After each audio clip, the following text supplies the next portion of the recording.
Hello السلام علیکم، میرا نام ہے زہرا نور فاطمہ اور آپ دیکھ رہے ہیں جرنلزم فار کڈس۔ پاکستان کو آزاد ہوئے 75 یعنی 75 سال ہو گئے ہیں، اور آزادی جیسی قیمتی چیز کو حاصل کرنے کے لیے 1947 میں ہمارے بڑوں نے ایک قیمت ادا کی۔ اس سلسلے میں ہم بات کریں گے مسٹر ظہیر احمد سے، جو میرے ہیں ماموں میاں اور جو میرے نانا کے ماموں بھی ہیں۔ پارٹیشن کے وقت پہ یہ صرف 13 to 14 سال کے تھے، تو آئیے ان سے اس سلسلے میں بات کرتے ہیں کہ انہوں نے ہوتے ہوئے کیا دیکھا۔ السلام علیکم ماموں میاں، آپ کیسے ہیں؟ اللہ کا شکر بیٹا۔ تو جب پارٹیشن ہو رہا تھا تو آپ کو اس کے بارے میں کیسے پتہ لگا؟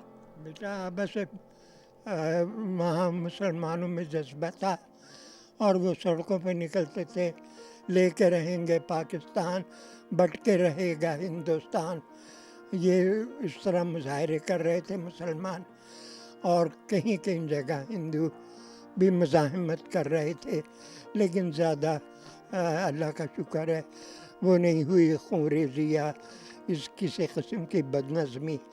لیکن مسلمان اپنے علیحدہ علاقوں میں جاتے تھے، مظاہرے کرتے تھے، اور آخر کار کامیابی حاصل کی ہم نے اور پاکستان حاصل کیا۔ اس کے بعد مائیگریشن کا سلسلہ شروع ہوا بیٹا۔ اب سرکاری ملازموں نے آپٹ کیا تھا، ان سے آپشن لی تھی کہ پاکستان جاؤ گے یا انڈیا ہی میں رہو گے۔ جنہوں نے آپٹ کیا تھا وہ پاکستان کے لیے روانہ ہونے شروع ہو گئے، اور جو نہیں آنا چاہتے تھے وہ وہیں رہے۔ لیکن یہ کہ میرا قصہ یہ ہے کہ میں تو اسٹوڈنٹ تھا اس زمانے میں، 9th کلاس کا تھا یا ایسا ہی تھا، تو میرے چچا زاد بھائی جو آ رہے تھے یہاں، وہ میرے ابا کے پاس آئے اور کہنے لگے کہ ہم اس کو اپنے ساتھ پاکستان لے کے جا رہے ہیں۔ تو میرا تعلق جو ہے، میں اپنے ماں باپ کا ایک ہی واحد بیٹا تھا، باقی بیٹیاں تھیں، لیکن یہ کہ میرے چچا زاد بھائی آئے میرے والد کے پاس، وہ تایا تھے ان کے کہ ہم پاکستان جا رہے ہیں اور ہم ظہیر کو اپنے ساتھ لے کر جا رہے ہیں۔ ان کی یہ تھی کہ یہ کیونکہ وہ جانتے تھے کہ ان کا تایا دہلی کسی صورت نہیں چھوڑیں گے، دہلی نہیں چھوڑیں گے، تو انہوں نے یہ ترکیب کی کہ ان کے بیٹے کو لے کر جاؤ تاکہ بیٹے کے پیچھے یہ یہاں آئیں گے۔ ہاں، تو بہرحال ہم اس خوشی میں کہ ہوائی جہاز میں بیٹھیں گے اور یہ وہ، ہمیں تو یہ خوشی تھی، یہ نہیں پتہ کہ ہم ماں باپ سے علیحدہ ہو رہے ہیں یا کیا ہے کیا نہیں، لیکن جہاز کی خوشی میں ہم لوگ اسی وقت الٹے سیدھے کپڑے رکھے اور وہ ہمیں لے کر چلے گئے۔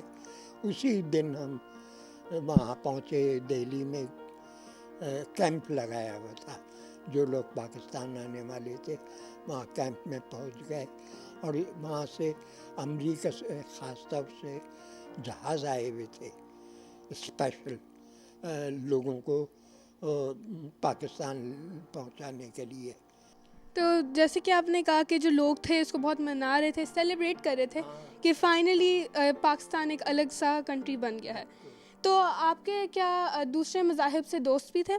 ہاں بالکل، ساتھ پڑھتے تھے اسکولوں میں، ہندو بھی پڑھتے تھے، لیکن جو جونیئر کلاسز میں ہندو اور مسلمان تھے اس اسکول میں تو ساتھ پڑھتے تھے، لیکن کیونکہ میرے اسکول کا نام تھا Anglo Arabic higher secondary school, اس میں صرف مسلمان پڑھتے تھے، غیر مسلم نہیں پڑھتے تھے۔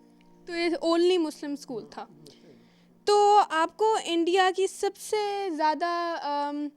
سے آپ کی فیوریٹ چیز کون سی تھی وہاں پہ، اور آپ کے جو وہاں پہ دوست تھے، جو رشتہ دار تھے، آپ ان سے کبھی ملے واپس ملے بیٹا، بہت سارے دوست رشتہ دار تو تقریباً پاکستان شفٹ ہو گئے ہیں، اور اللہ کا شکر ہے ٹھیک ٹھاک ہیں، اور دوست احباب بھی تقریباً، کیونکہ مسلم اسکول میں پڑھتے تھے نا، تو اس لیے مسلمان ہی دوست تھے، یہ وجہ ہے، اور وہ سب تقریباً یہاں پاکستان شفٹ ہو گئے، اور ان سے میل ملاقات ہے اب تک ہے، اللہ کا شکر۔ اور جب آپ پاکستان آئے تو آپ کو انڈیا اور پاکستان میں فرق کیا کیا نظر آئے؟ بیٹا اس زمانے میں اتنا کوئی تجربہ نہیں تھا کسی چیز کا، بس یہی ہے اسکول چلے گئے، کھا لیا پی لیا، کھیل لیا کود لیا، اور اتنی زیادہ وہ نہیں تھی کوئی سمجھ بوجھ. لیکن یہ ہے کہ کیونکہ میں کبھی ماں باپ سے اکیلا نہیں ہوا تھا، اور میں ان کی اکیلی اولاد لڑکا تھا اکیلا، باقی اللہ کا شکر ہے تو رہی نہیں، میری بہنیں تھیں، 3 بہنیں تھیں. لیکن یہ ہے کہ بس بیٹا وقت گزر گیا، کہانیاں رہ گئیں. اور آپ کو انڈیا کی سب سے زیادہ چیز کون سی یاد آتی ہے؟ بیٹا بہت ساری ایسی جگہیں ہیں جو ہم نے دہلی کا لال قلعہ جو ہے ہمارے گھر سے واکنگ ڈسٹینس پہ تھا. تو جب اگست کا مہینہ شروع ہوا تو ہم نے والد سے کہا کہ ہم نے دہلی کی دور دور کی سب جگہیں دیکھ لی، اور یہ ریڈ فورٹ جو ہے ہمارے گھر سے واکنگ ڈسٹینس پہ ہے تو ہم نے نہیں دیکھا. تو اگست کے فرسٹ ویک میں ہمارے والد مرحوم مجھ کو اور میری بہن کو اور ان کے بچوں کو لے کر لال قلعے گئے، اور پیدل ہی گئے، پیدل آئے اور لال قلعہ دیکھا. تو آپ انڈیا میں کون کون سی جگہوں پہ جاتے تھے؟ کیا کیا آپ نے وہاں پہ کیا؟ بیٹا چھوٹی عمر تھی، زیادہ ہمارے یہاں اجازت نہیں تھی گھومنے پھرنے کی، چاہے لڑکے ہوں چاہے لڑکیاں ہوں. لیکن یہ ہے کہ کبھی رشتہ داروں کے یہاں زیادہ تر جاتے تھے، کیونکہ سب کے گھر نزدیک رہتے تھے، سب نزدیک تھے. تو میرے چچا کا گھر تھا، ان کے بچیاں میرے ہم عمر تھیں، بس انہیں کے زیادہ یار دوستوں میں نہیں جانا ہوتا تھا اجازت، صرف رشتہ داروں میں اجازت ہوتی تھی جانے کی. اور آپ انڈیا کے کون سے شہر میں رہتے تھے؟ دہلی میں بیٹا، دہلی میں رہتے تھے. آپ کو دلی کا سب سے پسندیدہ کھانا کون سا لگتا تھا؟ بیٹا کھانے تو سب بہت اچھے ہوتے ہیں، لیکن یہ ہے کہ یہ خاص طور سے دہلی کی بریانی، دہلی کا قورمہ، اور یہ چیزیں بہت، بلکہ میں تو خود بھی پکا لیتا ہوں. تو ماموں سنا ہے کہ آپ دلی کی سب سے لذیذ قورمہ بھی بناتے تھے، تو آپ نے یہ کیسے سیکھا، کن سے سیکھا، اور آپ اس کی ترکیب بھی بتائیں گے؟ بیٹا ترکیب یہی ہے کہ اپنی والدہ سے سیکھا، سب سے پہلے اپنی والدہ. لیکن یہ ہے کہ گھر والوں کا اسٹائل اور ہوتا ہے، اور جو باورچی پکاتے ہیں پروفیشنل، ان کا اسٹائل اور ہوتا ہے. تو میں نے باورچی سے پوچھا کہ تم کس طرح پکاتے ہو، ہم تو اس طرح پکاتے ہیں. اس سے پھر میں نے سیکھا. اور آپ کے اس کی ریسپی کیا، آپ کو کچھ یاد ہے کہ آپ کون کون سے انگریڈینٹس ڈالتے تھے؟ قورمے میں جی. بیٹا سارے گرم مسالے، پسے ہوئے بھی اور ثابت بھی، وہ بھی ڈالتے تھے. اور بیٹا اگر 1 کلو گوشت ہے تو اس میں 1 پاؤ گھی، 1 پاؤ دہی، اور 1 پاؤ پیاز. یہ اس کا فارمولہ ہے اگر 1 کلو گوشت ہے تو. یہ 3 چیزیں 1 پاؤ ہم وزن وہ لینی ہے.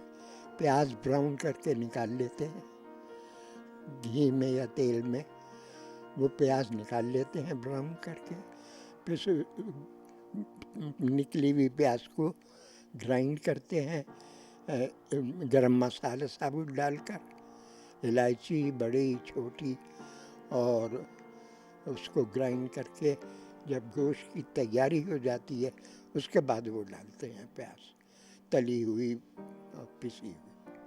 ماموں تو میں نے دیکھا تھا کہ آپ سوشل میڈیا بھی بہت استعمال کرتے ہیں، آپ کے پیجز بھی ہیں فیس بک پہ اور انسٹاگرام پہ، تو یہ آپ کیسے استعمال کرتے ہیں اور آپ نے استعمال کرنا سیکھا کیسے؟ بیٹا اب تک نہیں سیکھا، سچ پوچھو تو الٹا سیدھے ہاتھ مارتا ہوں. اب تک سیکھا اب تک نہیں ہے، بس کام چلا لیتا ہوں اپنا.